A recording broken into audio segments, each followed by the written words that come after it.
Hello, this is Dr. Jamie Skipper from Elevation Health Consulting here at the Digital Health Studio at CES 2020. I have the privilege of interviewing Alfred, who is the Health Tech Insider, editor at the Health Tech Insider.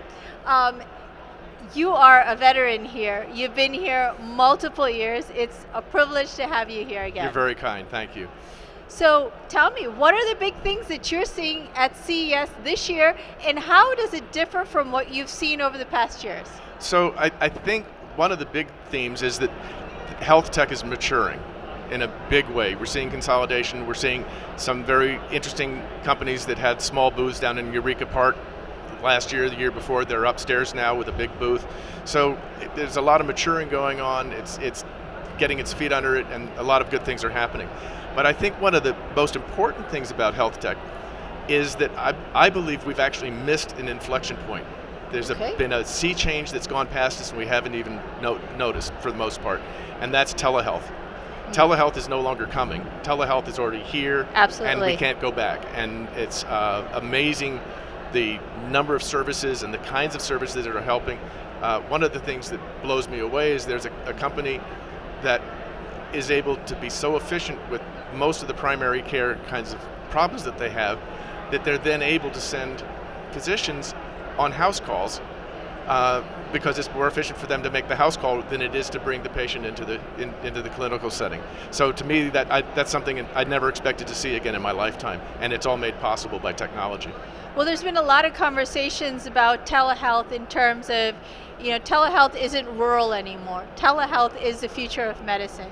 Do you think it's the medicine now, or do you think it's the future of medicine? And what in the future should we be thinking about in terms of maybe barriers that we need to overcome to really make telehealth the reality of everyday medicine? So to the first part, everybody thinks of sparsely populated areas and underserved areas.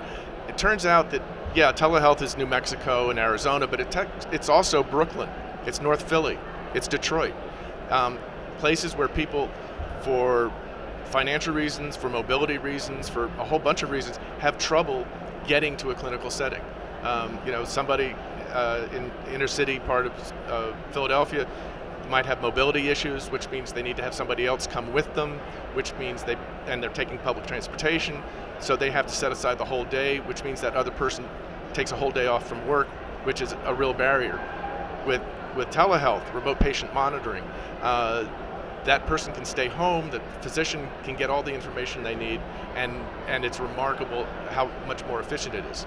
The problem that you mentioned about barriers, one of the things a lot of people don't realize, that in the US, doctors are licensed not by the federal government, but by each individual state.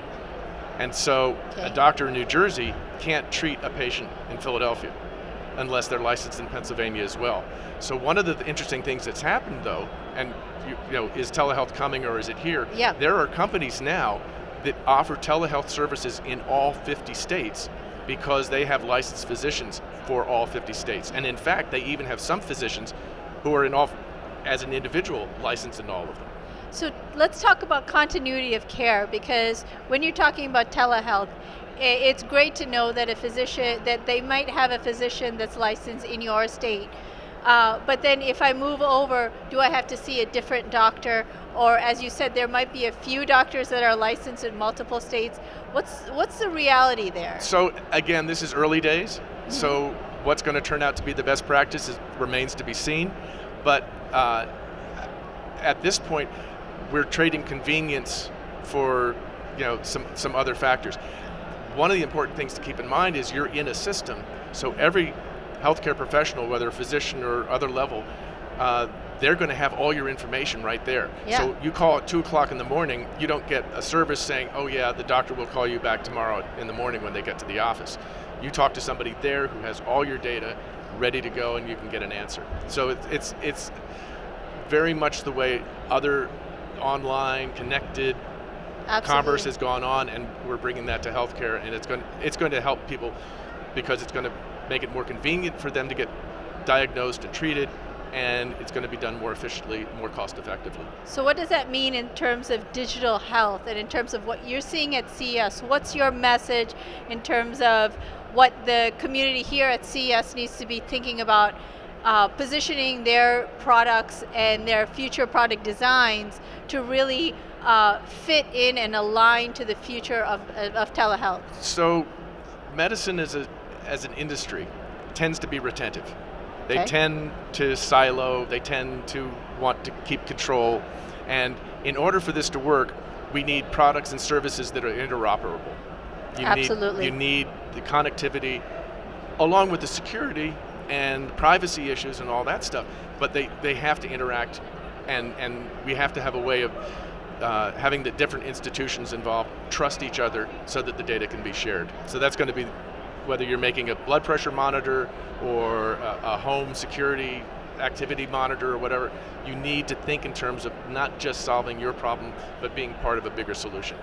Well, as a former regulator from HHS myself, you're singing to the choir here. I can't tell you how interoperability is just key, and understanding what that landscape looks like is key in terms of your future product designs and how you're thinking about entering and having a presence in the market. Exactly. So any parting words for the CES community? I think that health tech is probably one of the hottest segments in the industry right now in technology. It's a very frothy, dynamic, energized segment that's a lot of fun to be part of, and it's just a great market to be tracking. Well, it was an honor for me to talk with you as a veteran here on the stage, and thank you for joining us here. Thank you so much. And again, this is Jamie Skipper from the Digital Health stage here at CES 2020.